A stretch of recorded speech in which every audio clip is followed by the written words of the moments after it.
We should be looking at the absolute basics here. The really strong science. Look at what's in front of you. The Pet Health and Happiness podcast from Bella+Duke, keeping you at the cutting edge of pet nutrition, behavior, and health with expert interviews, Mythbusters, and more to ensure your pet lives a long, happy, healthy life. We cover the myth out there that cats aren't carnivores and can't eat raw meat.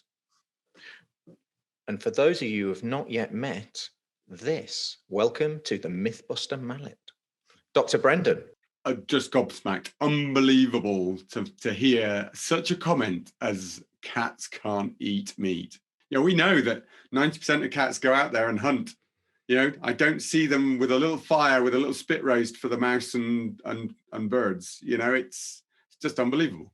So can we blow that one straight out of the water? Do we need to go into the fact that cats are desert carnivores dependent on raw meat with a high moisture content for their hydration, that they've evolved over millions of years, that they're an absolute apex predator, that they can't really digest carbohydrates, and they have a special biochemical pathway which generates energy from the amino acids in the meat? Or should we just say utter twaddle?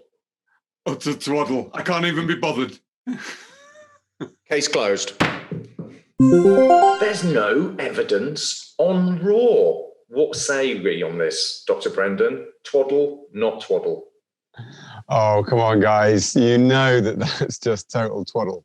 It just gets me every time. And I'm just trying not to launch into a straight diatribe of why there's so much science behind raw. There is so much science behind raw. There is so much evidence behind raw. Shall we put it into categories? What's your biggest category? Well, from your perspective, first of all, you have clinical evidence. Yeah, clinical evidence. You've done yourself. You've done your questionnaire. There's a few great questionnaires out there on relative safety and relative health, not just of the pet, but of the whole family. Related to feeding raw, and how improvements in their general health has been achieved. Whether that's truly down to just the immune systems being much more on point, or whether it's just down to the nutrient values that they're getting from that, actually improving their ability to respond, that they're not so stressed by the food that you've been feeding them because they can actually digest it, they can actually metabolize it, and they're not dealing with any other issues of processed diets. I mean, look, guys, if there's one thing a human nutritionist would say to you if you're poorly, is please, will you ditch the burgers and the processed food and will you go to something that's wholesome? What are we doing if we're not feeding raw? We're feeding wholesome foods here. We don't want to be feeding processed burgers to our pets. Yep, 100%. And in fact, we put together it was a slightly witty but very poignant infographic, which we'll share at the end of this episode, likening processed food to the equivalent macronutrients in pizza and a burger. And it was the equivalent of feeding your dog like 7 slices of pizza or whichever a week. Now, I'm going to give us some structure in this because I know we like to have a laugh about this, but ultimately, I think if we break down the types of evidence, we've got clinical evidence, which you and the other members of the RFES and all the other pro-raw feeding vets have seen. You've been raw feeding in your practice for 20 something? 25 years, yeah. And you've seen countless success stories over 25 years. Guys, raw is not a fad. Raw is an evolutionary correct way of feeding. Feeding your dog processed food is the fad. Over the last 11,000 years of companionship, it's only in the last 50 or 60 we've been giving this rubbish to dogs. So please join the evolution and feed raw. So we've got clinical evidence. We've got scientific research evidence from people like the dog risk at the University of Helsinki. And they've got papers discussing how it lowers hip dysplasia, the likelihood of hip dysplasia, improves atopic dermatitis, is more bioavailable, how safe it is, not to mention all those other papers you guys have got. So there's that. We've got anecdotal evidence from a 16,000 strong Facebook group, which we've extensively surveyed. I think it was the biggest survey in the UK. There was over 3,000 respondees. And then we've got basic biochemical evidence of what happens.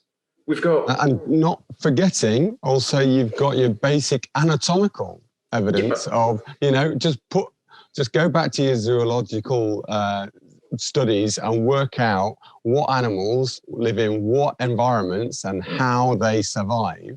And that's the basics. I mean, let's face it, we've not created these as little robots that we're now developing tweaks to.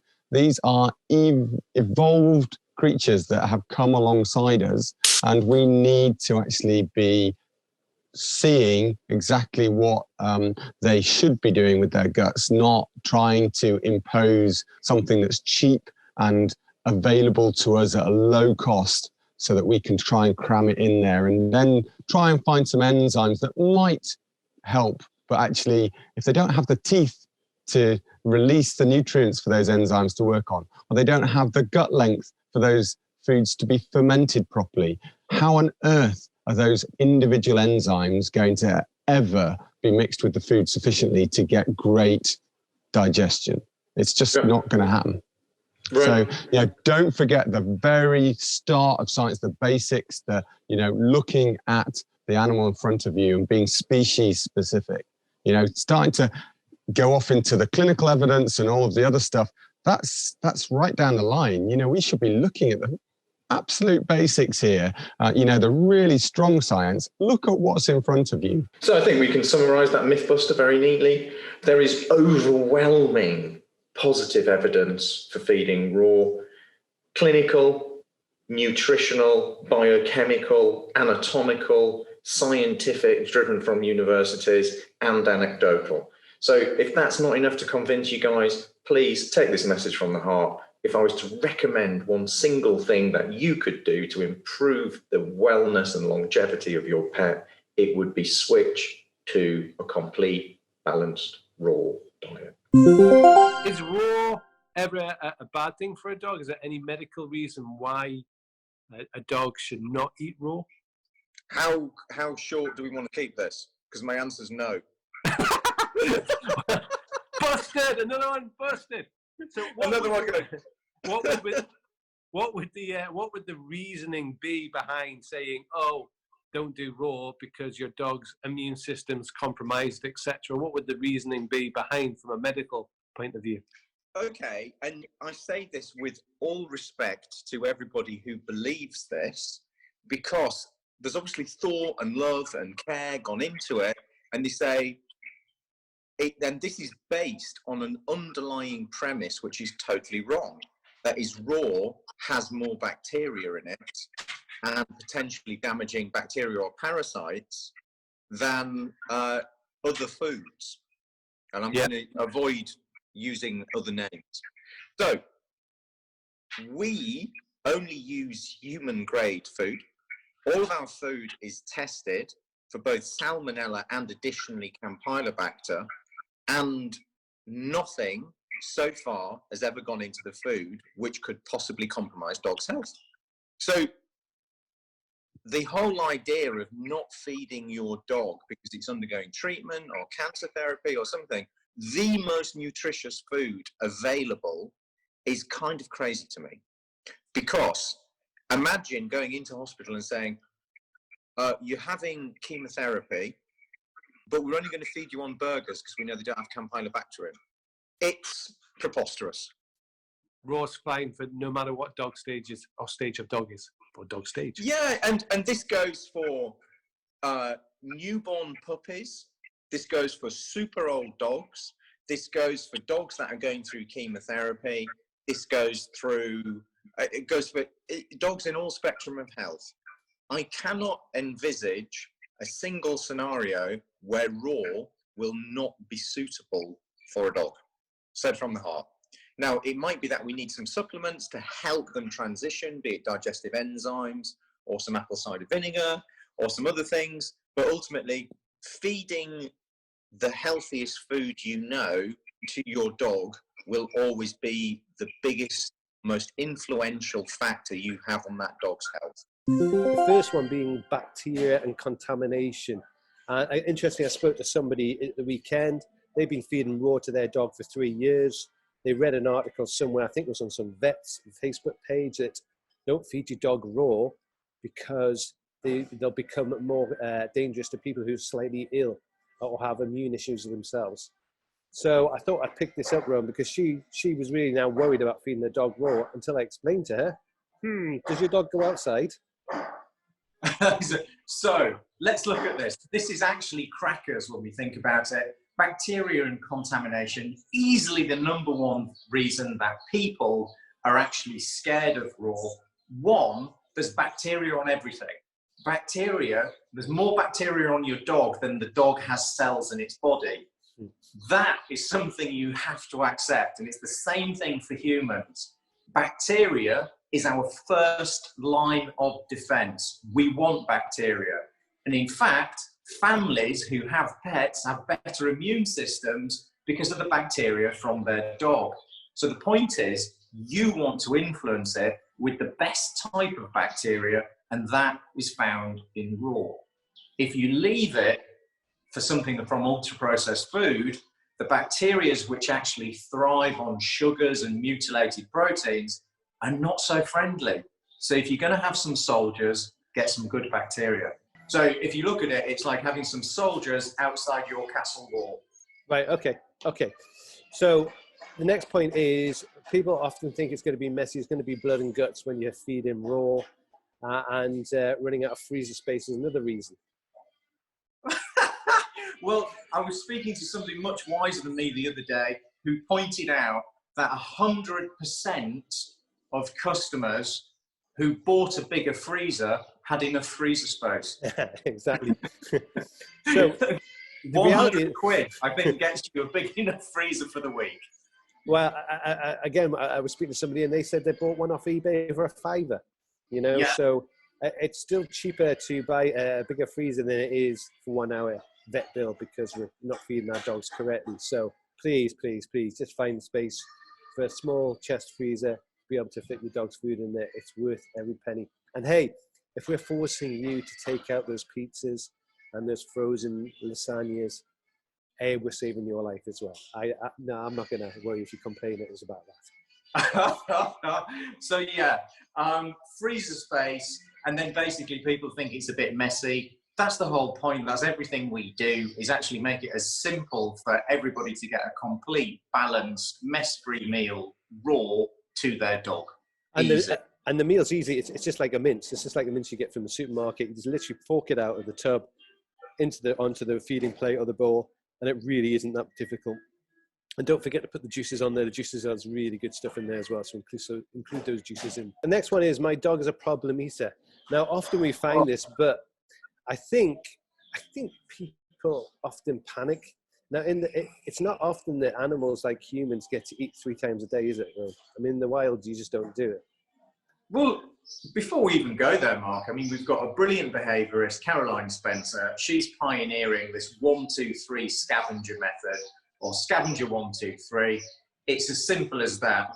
Fry a patty, throw it on the floor, let your dog feast and scavenge.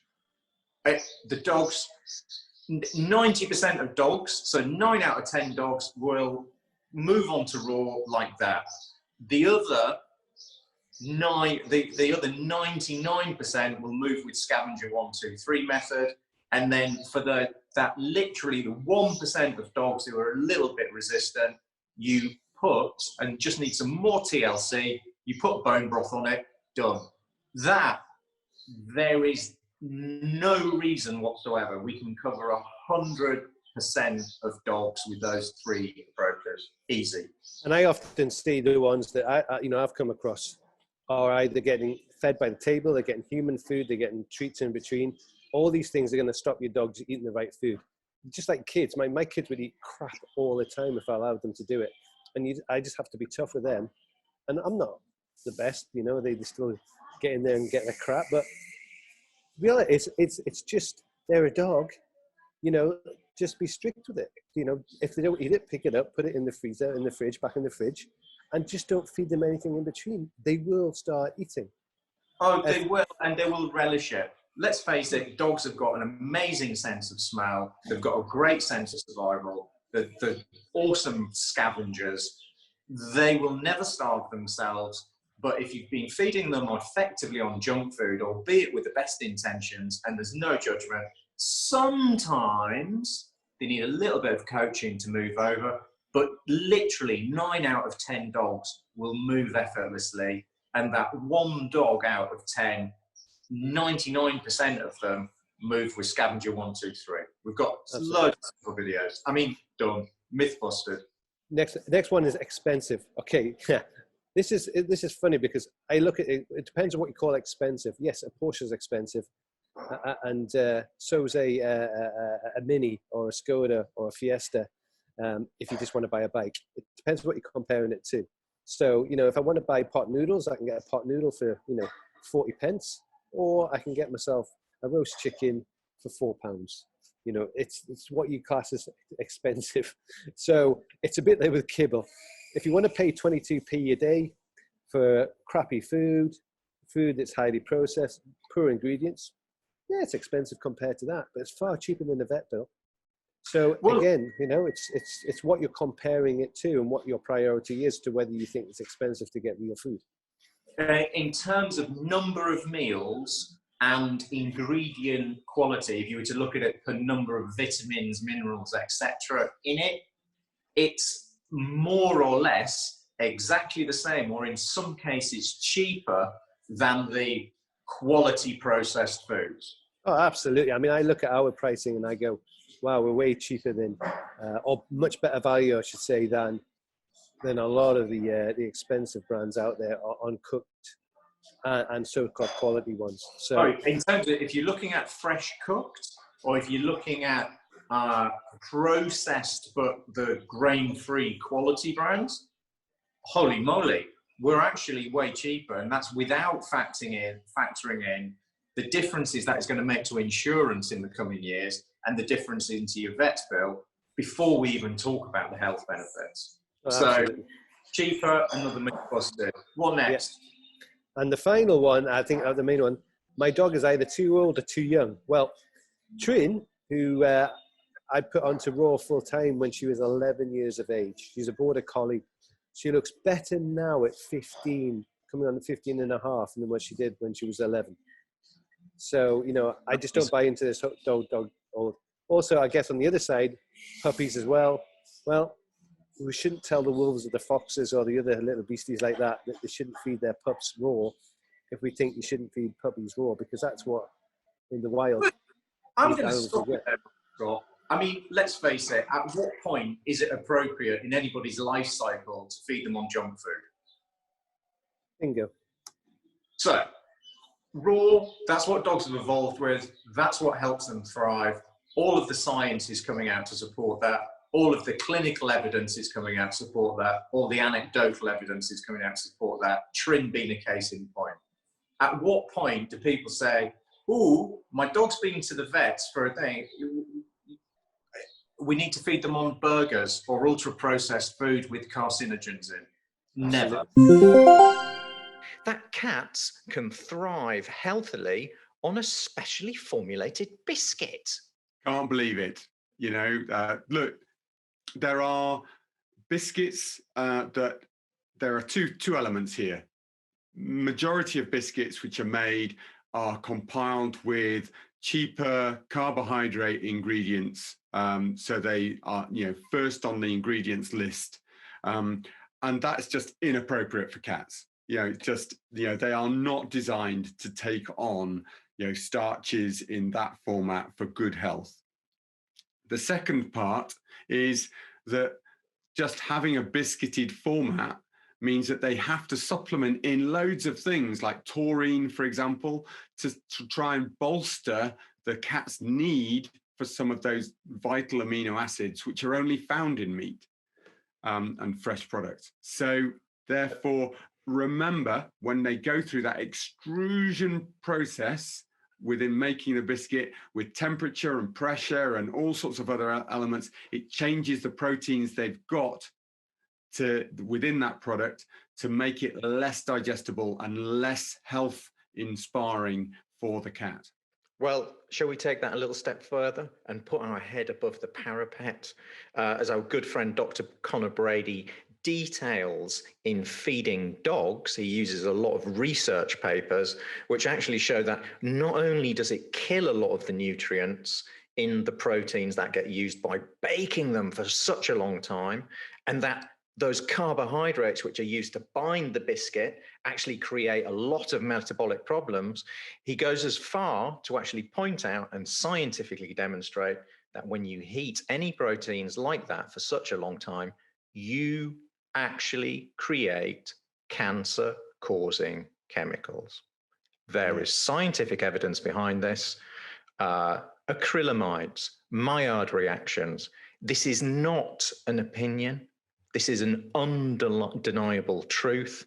By feeding your dog or cat ultra-processed biscuits, whether they're scientifically formulated and sprinkled with magical fairy vitamin dust or not, the very fact that they've been baked for 36 hours at relatively high temperatures means they're full of similar cancer chemical compounds to those you're going to find in cigarettes. Is that correct, Dr. Brendan?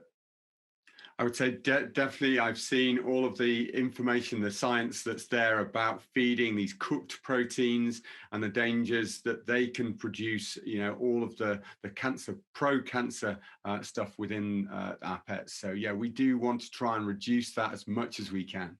100%. So just remember, this isn't intended as medical advice. We're here to shine a torch into a dark place of myth and mayhem. This isn't the opinion of Bella+Duke. It's Rowan and Brendan having a chat to help you. So I think cats can thrive on specially formulated biscuits, scientifically formulated or vet approved or not. Utter myth, Brendan? Myth. Case closed.